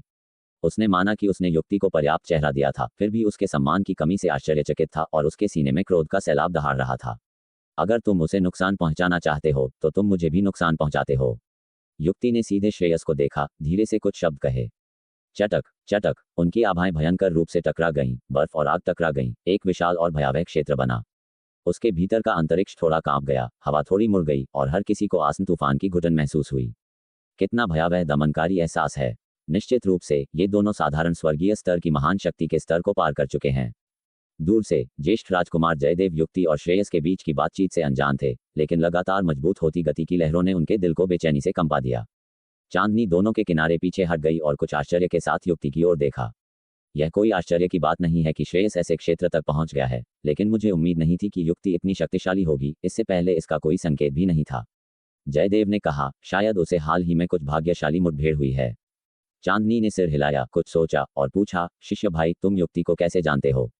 जहां तक मुझे पता है वह हमेशा छायादेवी पंथ में एकांत में रही है और शायद ही कभी दूसरों के साथ बातचीत करती है, फिर भी वह तुम्हें बचाने के लिए श्रेयस का विरोध करने का जोखिम उठाते हुए भी। चांदनी ने उत्सुकता से आदित्य की ओर देखा। जयदेव ने भी एक नजर डाली। युक्ति छायादेवी पंथ के 10 महान सच्चे उत्तराधिकारियों की एक प्रसिद्ध सदस्य है, एक शीर्ष स्तरीय स्वर्गीय स्तर की महान शक्ति। हालांकि आदित्य हाल ही में साजिश के एक आंकड़े के रूप में प्रसिद्धि के लिए बढ़ा है, यह मुख्य रूप से अप्रभावी आत्मिक शक्ति को जगाने के बाद उसके तेजी से उत्थान के कारण है। अंत में वह सिर्फ सूर्यवंशी पंथ का एक आंतरिक पंथ शिष्य है, एक चैतन्य शिरा क्षेत्र का विशेषज्ञ। उनकी पहचान और ताकत दुनिया अलग है, उनके बीच कोई चौराहा नहीं होना चाहिए। आदित्य नहीं बोला, उसने पिच ब्लैक खाई को देखा जिसने शहर की दीवार को विभाजित किया था। उसकी निगाहें और गंभीर हो गईं और उसने कहा, बहुत अजीब, बड़ी बहन, वहां देखो। चांदनी और जयदेव दोनों ने देखा और उनकी अभिव्यक्ति तुरंत बदल गई। शहर की ओर सीधे जाने वाली उस पिच ब्लैक खाई के गहरे भीतर एक बेहोश रक्त रंग का प्रकाश झिलमिला रहा था, जो धीरे धीरे पानी की तरह बह रहा था। उसके भीतर अराजक और अंधेरा था। यह क्या है? क्या ये जलधारा नगर का भूमिगत आत्मा झरना हो सकता है? चांदनी ने हल्के से माथे पर शिकन डाली। जयदेव ने सिर हिलाया। भूमिगत आत्मा झरना दूध या सफेद है, इसे कभी भी रक्त रंग का नहीं देखा गया है। इसके अलावा आभा थोड़ी डरावनी महसूस होती है। गूंज। जब दोनों बात कर रहे थे, आदित्य ने चुपचाप अपनी आत्मा शक्ति जारी की। शक्तिशाली आत्मा शक्ति तुरंत दरार की गहराई की ओर फैल गई। फिर उसने एक तीव्र रूप से मजबूत खून खराबी अनिष्ट क्यूई महसूस की। यह अनिष्ट क्यूई बेहद हावी थी, उसकी आत्मा शक्ति को निगलने और दूषित करने की इच्छा रखती थी, यहाँ तक कि आदित्य को क्षण भर के लिए खून खराबी का आवेग भी दिया। सौभाग्य से आदित्य की आत्मा शक्ति असाधारण है। तलवार के इरादे से तने हुए उसके दिमाग के साथ मिलकर इस खून खराबी के आवेग को आसानी से दबा दिया, मानसिक स्पष्टता बनाए रखी। कितनी भयंकर खून खराबी अनिष्ट क्यूई। अपनी आत्मा शक्ति को वापस लेते हुए आदित्य अविश्वसनीय रूप से चौंक गया। अगर उसकी असाधारण आत्मा शक्ति इच्छा नहीं होती तो वह इस खून खराबी की इच्छा में डूब गया होता, केवल वध पर केंद्रित एक दानव में बदल जाता। ओह, ये बदलना शुरू हो रहा है। ये रक्त अनिष्ट क्यूई है। इस समय चांदनी अचानक चिल्लाई। आदित्य की आत्मा शक्ति के हस्तक्षेप से प्रभावित होकर भूमिगत दरार में रक्त प्रकाश और अधिक तीव्र हो गया। बेचैनी से हिलना शुरू हो गया, घूम रहा था और बढ़ रहा था, यहाँ तक कि सतह पर लीक होना भी शुरू हो गया। दरार में अंतरिक्ष पर रक्त लाल प्रकाश डाल रहा था, इसे एक दमनकारी आभा से भर रहा था, जिससे अकथनीय भय पैदा हो रहा था। रक्त अनिष्ट क्यूई। जलधारा नगर के नीचे रक्त अनिष्ट क्यूई नहीं होना चाहिए। जयदेव भी हैरान दिखे। अचानक उसने कुछ सोचा और चिल्लाया, क्या ये हो सकता है? रक्तदानव। आदित्य का दिल एक धड़कन चूक गया। केवल वे ही नहीं, यक्षा और ये स्वर्गीय स्तर की महान शक्तियां, स्वर्ग और पृथ्वी सार ऊर्जा के लिए अविश्वसनीय रूप से संवेदनशील। तुरंत भूमिगत विसंगति को देखा। उनकी निगाहें सभी पृथ्वी की गहराई पर केंद्रित थीं, तेजी से ज्वलंत रक्त प्रकाश पर गिर रही थीं। यहाँ कोई महान लड़ाई नहीं हुई, इतनी तीव्र खून खराबी क्यों नहीं होनी चाहिए।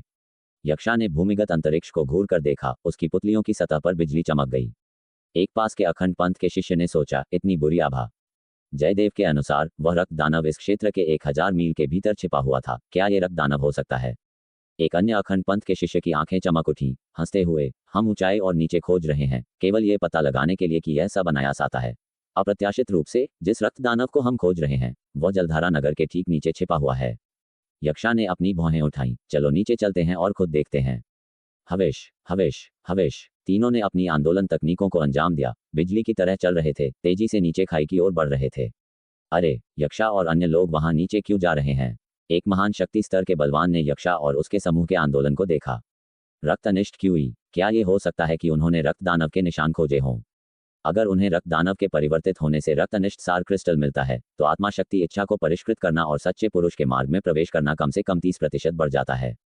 यह एक मौका है जिसे याद नहीं किया जाना चाहिए। चलो चलते हैं। हवेश, हवेश, हवेश, हवेश। जैसे ही यक्षा और उसके 3 साथी चले गए, विभिन्न देशों से रक्त दानव की खोज करने के लिए आए वे महान शक्ति स्तर के बलवान भी तेजी से पृथ्वी की खाई की ओर बढ़ गए। चलो हम भी नीचे चलते हैं। विशाल चोल साम्राज्य के परमानंद पंथ की 2 महिला शिष्यों ने एक नज़र का आदान प्रदान किया और जल्दी से पीछा किया। उपयुक्त पवित्र कलाकृतियों की खोज का कार्य महत्वपूर्ण है, लेकिन सच्चे पुरुष के मार्ग में प्रवेश करने के लिए रक्तनिष्ठ सार क्रिस्टल प्राप्त करना और भी महत्वपूर्ण है। 1 दर्जन से अधिक महान शक्ति स्तर के बलवान एक साथ भूमिगत खाई की ओर उड़ गए। उनकी आकृतियों ने आकाश में शानदार रास्ते बनाए।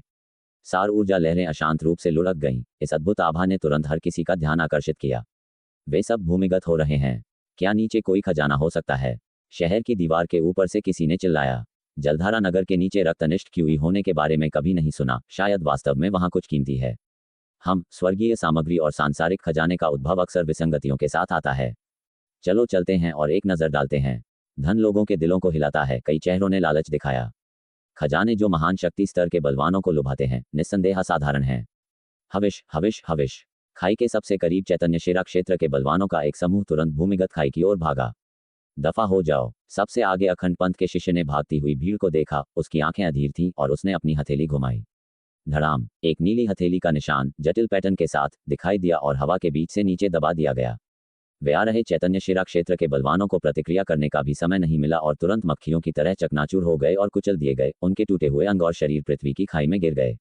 जल्दी से पीछे हटो। जो चैतन्य शिरा क्षेत्र के बलवान एक कदम धीमे थे, उन्होंने तुरंत महसूस किया। उनके चेहरों पर डर दिखा। वे हताश होकर पीछे हट गए। ये देखकर आदित्य ने सिर हिलाया। महान शक्ति स्तर के बलवानों से पहले खजाने छीनने की हिम्मत करना सरासर पागलपन है। गलती से भी प्राप्त हो जाए तो ये केवल उन्हें एक लक्ष्य बना देगा। हर चीज को वापस लेने के लिए ताकत की जरूरत होती है। ताकत के बिना चीजें रखना या ऐसे कार्य करना जो उन्हें नहीं करना चाहिए, निस्संदेह आत्मविनाश का मार्ग है। फिर अचानक एक बदलाव हुआ।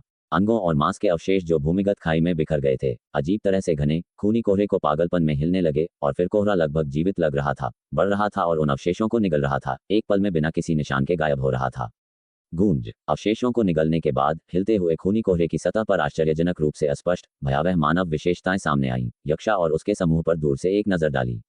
तुरंत बाद धड़ाम एक आश्चर्यजनक दृश्य सामने आया। चमकता हुआ खूनी कोहरा जमीन से फट गया, सीधे आसमान में शूट किया गया। एक घना रक्त कोहरा बना जो सभी दिशाओं में फैल गया और बह गया। पास में भागे कुछ चैतन्य शिरा क्षेत्र के बलवानों को प्रतिक्रिया करने का समय नहीं मिला और खूनी कोहरा उनके शरीर में ड्रिल हो गया। तुरंत वे दर्द में मुड़ गए। उनके साथ छिद्रों से खून बह रहा था और उनकी आंखें मोटी रक्त लाल धागों से भर गईं। जब उन्होंने फिर से अपनी आंखें उठाईं तो उनकी आंखें अविश्वसनीय रूप से रक्त लाल हो गई थीं। क्रूरता और मारने के इरादे से भरी हुई थी, उन्मत्त और खून खराबी, किसी भी मानव कारण से रहित।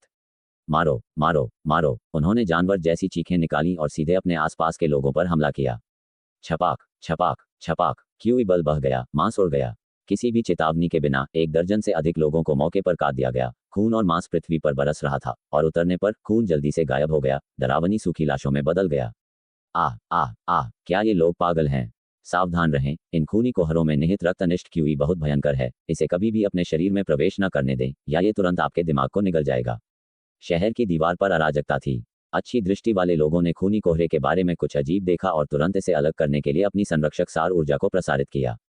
हालांकि यक्षा और अन्य महान शक्ति स्तर के योद्धा खूनी कोहरे से प्रभावित नहीं थे। खूनी कोहरा यक्षा के शरीर के 1 फुट के भीतर आने से पहले भी इसे तुरंत बिजली की छोटी लकीरों से कुछ भी नहीं में परिष्कृत कर दिया गया था। अपना हाथ फैलाते हुए यक्षा ने लापरवाही से खूनी कोहरे का एक द्रव्यमान पकड़ा। खूनी कोहरा जंगली रूप से हिल गया, भागने की कोशिश कर रहा था, लेकिन उसकी हथेली पर बिजली क्यूई द्वारा मजबूती से प्रतिबंधित था। जज्ड जज्ड, बिजली क्यूई खूनी कोहरे का दुश्मन लग रहा था। बस एक स्पर्श के कारण खूनी कोहरा बर्फ और बर्फ की तरह पिघल गया। ये देखकर यक्षा की आंखें चमक उठी। ये रक्तनिष्ठ क्यूई इतनी शक्तिशाली पहले से ही अपना जीवन है। कोई गलती नहीं है, रक्त दानव यहाँ छिपा होना चाहिए। अखंड पंथ के शिष्य जिसने अभी अभी किसी को मारा था मुस्कुराया और कहा, ऐसा लगता है कि यह अपनी चोटों से उबरने के लिए जलधारा नगर के लोगों को परिष्कृत करना चाहता है। वास्तव में इस दुनिया में सबसे भयावह और बुरी चीज है, इसमें वास्तव में कुछ हिम्मत है। अगर यह इन लाखों लोगों के सार रक्त को परिष्कृत करने और निगलने में सफल रहा तो ये तुरंत अपनी चोटों को ठीक कर सकता है और बदल सकता है। तब तक हम में से कोई भी इसका मुकाबला नहीं कर पाएगा। दुर्भाग्य से अभी की लड़ाई ने इसके ठिकाने का खुलासा कर दिया। यक्षा ने हल्के से सिर हिलाया, नीचे युद्ध के मैदान को देखा जहां लड़ाई तीव्र थी और खून एक नदी की तरह बह रहा था। उसने कहा, यह जानता है कि इसका खुलासा हो गया है, इसलिए अब यह इन लोगों के सार रक्त का उपयोग करके अपनी चोटों को ठीक करने के लिए अराजकता पैदा कर रहा है। बर्बाद करने का समय नहीं है, हमें इसे जल्दी से ढूंढना और नष्ट करना होगा या ये हर मिनट के साथ मजबूत होता जाएगा। धड़ाम, जैसे ही उसने बात की, यक्षा से चकाचौंध बिजली का प्रकाश फैल गया, जिससे वह बिजली की देवी की तरह दिख रही थी, माप से परे महान, देखने के लिए अंधा कर रही थी, क्योंकि वह सीधे रक्त प्रकाश से भरी भूमिगत दरार की ओर भागी। हविश हविश हविश, अन्य महान शक्ति स्तर के योद्धाओं ने बारीकी से पीछा किया। ऊंचे आकाश में युक्ति और श्रेयस ने भी इस दृश्य को देखा। श्रेयस की आंखें झिलमिलाहट हुईं। उसने अचानक अपनी आभा को रोक दिया, युक्ति पर गर्मजोशी से मुस्कुराया और कहा, युक्ति, हमें एक महत्वहीन व्यक्ति पर अपने संबंधों को नुकसान पहुंचाने की कोई जरूरत नहीं है। आज तुम्हारा सम्मान करते हुए मैं उसे इस बार जाने दूंगा। हालांकि उसकी कमजोर ताकत और खुद को नियंत्रित करने में असमर्थता के साथ आपदा को आमंत्रित करना केवल समय की बात है। तुम उसे कितनी बार बचा सकती हो? आदित्य पर एक दूर की नजर के साथ श्रेयस ने तिरस्कारपूर्वक सिर हिलाया और सीधे भूमिगत दरार की ओर उड़ गया। उसके लिए आदित्य एक चींटी से अलग नहीं था जिसे आसानी से कुचला जा सकता था। चूंकि रक्त दानव प्रकट हुआ, वह इस पर समय बर्बाद नहीं करना चाहता था।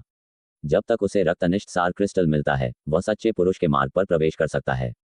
एक बार जब वह एक सच्चा महंत बन जाता है तो वह वास्तव में खेती की दुनिया में प्रवेश करता है, सांसारिक को पार करता है, दिव्य कौशल में महारत हासिल करता है और उसके लिए सभी प्रकार की महिलाओं को प्राप्त करने के लिए आकाश की सीमा है। उस समय उसके एक शब्द से युक्ति जैसी महिला सिर झुकाएगी। तुलना में आदित्य का जीवन या मृत्यु महत्वहीन है। आखिरकार चला गया। श्रेयस की आकृति को पृथ्वी की दरार में गायब होते देखकर चांदनी ने अंत में राहत की सांस ली। श्रेयस ने उसे जो दबाव दिया वह बहुत अधिक था। अगर वह नहीं जाता तो कोई भी भविष्यवाणी नहीं कर सकता था कि क्या हो सकता है। क्या आदित्य बच जाएगा, यह अनिश्चित था। ज्येष्ठ राजकुमार ने नीचे फैलते हुए खूनी कोहरे को देखा और माथे पर शिकन डाली। बहुत लापरवाह, मुझे उम्मीद नहीं थी कि रक्त दानव जलधारा नगर में छिपा होगा। लगभग एक बड़ी आपदा का कारण बना। उसने सोचा कि बुरी तरह से घायल रक्त दानव केवल काला पहाड़ श्रृंखला में छिपा रहेगा, आडंबरपूर्ण होने की हिम्मत नहीं करेगा। उम्मीद नहीं थी कि यह जलधारा नगर में घुसने की हिम्मत करेगा। चांदनी ने कहा, जलधारा नगर में भूमिगत आत्मा झरने एक अत्यंत जटिल तरीके से आपस में जुड़े हुए हैं और इन झरनों के प्रभाव से रक्त दानव के निशान का पता लगाना मुश्किल है। सौभाग्य से इसे कार्य करने का समय नहीं मिला, या जब तक यह अपनी चोटों को बहाल करने और स्तर बढ़ाने के लिए जलधारा नगर के लोगों के सार रक्त का उपभोग करता, हमारी सभी शक्तियों के संयुक्त होने पर भी इसका मुकाबला करना मुश्किल होगा। यहाँ तक कि सर्वोच्च महंत भी इसे नियंत्रित करने में सक्षम नहीं हो सकते हैं। तभी स्विश, एक ठंडी हवा चली और युक्ति बर्फ विशाल सांप की सवारी करते हुए आदित्य और अन्य दो के सामने एलिगेंटली प्रकट हुई। उसने जयदेव और चांदनी से कहा, चलो हम भी पीछा करते हैं और आपदा से बचने के लिए इस रक्त दानव को जल्दी से खत्म करते हैं। जैसे ही उसने बात की, युक्ति ने आदित्य की ओर देखा और कहा, रक्त दानव चालाक और भ्रामक है, ये लड़ाई कोई छोटी बात नहीं है, यहाँ देर तक रहना सुरक्षित नहीं है। आदित्य, जाओ और युक्ति और अन्य लोगों को जलधारा नगर को जल्द से जल्द छोड़ने के लिए सूचित करो, जितना दूर हो उतना अच्छा। हाँ, आदित्य ने युक्ति की ओर देखा और बिना किसी कृतज्ञता के शब्द कहे सिर हिलाया। अब समय नहीं था। ज्येष्ठ राजकुमार जयदेव ने कहा, आदित्य कृपया नौवीं बहन का भी ध्यान रखें। यक्षा बहुत कमजोर थी और ऐसी अराजकता में जयदेव को उसकी सुरक्षा की चिंता थी। आदित्य ने सिर हिलाया, निश्चित रहो। अच्छा, जयदेव को राहत मिली। महान शक्ति स्तर के योद्धाओं के अलावा वह किसी और के बारे में नहीं सोच सकता था जो वर्तमान आदित्य को धमकी दे सके।